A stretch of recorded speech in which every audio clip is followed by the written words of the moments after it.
Good morning, good morning, good morning. I just like to take a breath. The day gets started and then everything starts going, going, going. And it's like, we just get to take a breath for a second. Time is expansive, it's constantly expanding and it's moving faster than ever. And I woke up this morning and I was like, I want to talk about the thing that makes all of us so uncomfortable, but I know that it's really important to talk about, and it's the inevitable ending. It's death, and now more than ever, we are seeing it, we are fighting it, and we're using it. I've seen very many cases as using it as a way to keep us limited, to keep us from really stepping into our power. So here's the deal is that we all know none of us gets out of here alive, right? And we as humans do everything we can to escape that reality. There's a lot of ways to escape. We drink, we smoke, even though sometimes those things are actually the things that are getting us to that point quicker. And with, the coronavirus, there is such a powerful fear of the death, whether it's getting the coronavirus, right? We don't know what happens 'cause some people are healthy and they get it and they get really sick, or some people who, are older, right? It's a pretty high death rate for the older generations. And then even when it comes to the vaccine, like, some people are scared to get the vaccine because we don't know what's gonna happen with it.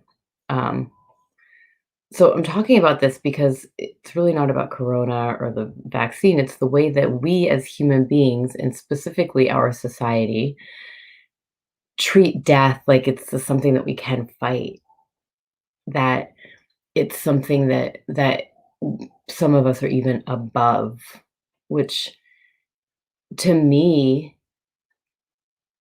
is, how do I explain this? It's a waste of time. It's a waste of time to fight shit that's going to happen anyways. So instead of fighting it, because we can't fight death, it's going to happen when it happens. Um, how can we in our lives actually expand our capacity to live? How can we actually step into our abundance, our greatness, our our God-given talents, which we ignore and instead put our efforts into fear of the unknown, fear of death. I mean, death is really just a fear of the unknown for many people. So I'm talking about this today because I feel that we as a society right now, we as humans, I'm talking about really Americans. I can't speak outside of the American box right now, and I can't really speak too much outside of my own little bubble. So please give me your experiences as well. But what I'm saying is that don't let the fear drive your limits. Don't let that fear of the unknown keep you from building the business you want, having the relationships you want. I talked the other day about leaning in, and that's really leaning into the things that are scary to us, right? And sometimes that fear is you simply walking outside and talking to a stranger today, which is what we need more than anything in order to overcome the fear. I'm not a fan of battling fear because what does battling get? What does fighting get? It gets more fighting. So instead of us going out and creating that fear of the unknown, or even going out and pretending it doesn't exist, guys, it's there. It's there. There's a pandemic. There's a very highly contagious disease out there that is killing people, right? Like that's reality, whether we like it or not.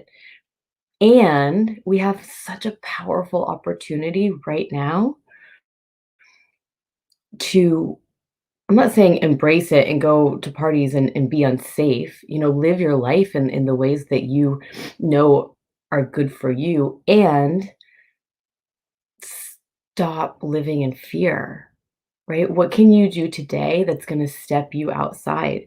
Because the world really needs connection right now, especially here in the States.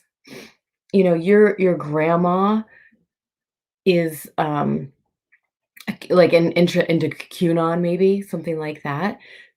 Get curious about it. I don't know why, right? So we get to get curious as opposed to being so fear driven. I'm talking about the fear driven because I feel it. I feel it. This weekend I had 3 major breakdowns. I just started crying. I just started crying, and I cried over my own personal reasons. I decided that, I was allowed to get mad at my parents for a minute because one's really sick and one's gone. She died. That fucking sucks, you guys, and it's inevitable. It's gonna happen to all of us. It has been happening to humans for all of existence. So, do we wake up in fear every day? Or do we get to wake up and go for it, whatever that is? My vision is to empower humans, to empower you guys to live your best life, to really say, you know what? I am an artist. I am worth speaking in front of millions of people. I am worth multi-million dollars. Every human being has that right on this planet. Everybody. No matter what color your skin is, what your sexual preference is, where you were born, everybody has that right and everybody gets to have the opportunity. And that's my vision. That's my vision. Because we have limited time on this planet whether we like it or not. So what are you guys gonna do today that's going to push you a little farther? Maybe it's making a video. Maybe it's just commenting here. I know you guys watch these. Like, I'd love to see a heart or a like or like an FU. Like, that would be great, right? But what are you gonna do so that you can show up? So you can show up for your family, you can show up for your community, you can show up in the government. We're all bitching about the government. It's all up to us. It's up to us to change, to shift the world. The people that storm the Capitol building, we can condemn them all we want, but they see something that's broken. They see something that's broken. And the way they did it, not the most great way, but it was pretty freaking punk rock, right? They took action. And the problem was they weren't leading with love, they were leading with fear. They were leading with fear of the unknown. If President Trump doesn't continue, what's gonna happen to me? That was all about fear. So instead of leading with fear, just think about what it would be like in your life if you started leading with curiosity, with joy, with pleasure. It may sound woo-woo and hippy-dippy, but I assure you guys this is our way to our salvation. I don't know how else to say it. Because the inevitable ending is going to happen, and we don't know when. We really don't. I have a theory that I'm gonna live till 80. I don't fucking know if that's true or not, but it gets me going every day. And every day when my head hits the pillow, I look back and I'm like, "Okay, did I do everything I possibly could in order to have a great day in case I don't wake up? Was I loving to Darren? Did I call the people who popped into my mind? Did I connect with humans, with strangers? Did I make somebody's day? Or did I hide out of a fear?" So my invitation is stop using the coronavirus as a reason, as a way to disconnect. Disconnect from your vision, disconnect from your greatness, disconnect from your family. Stop it. We don't have time for this shit. The more we connect, the more the virus will go away. The more the healing will happen. I swear. I know this is like my truth. I really do. And by connecting and leading with love, what do you have to lose? What do you have to lose? Maybe you feel weird or stupid. That's interesting. Well, and some people, yeah, some people are going to lose their lives. Yep, it's true. but there's always gonna be something that is gonna take us out. So, who do you get to be this week to live your best life, to connect with people, to start healing the world? It starts right here. It starts with us. Okay. That's my soapbox for today. This is really heavy on my heart, and I love you guys. I'm always open to feedback. Please, it'll be like the new office design. I made it myself. And thank you for the heart. I will see you again tomorrow morning. And until then, lead with love and do something that you've been procrastinating on that will feel just so damn good. Whatever that is. Or go make somebody's day.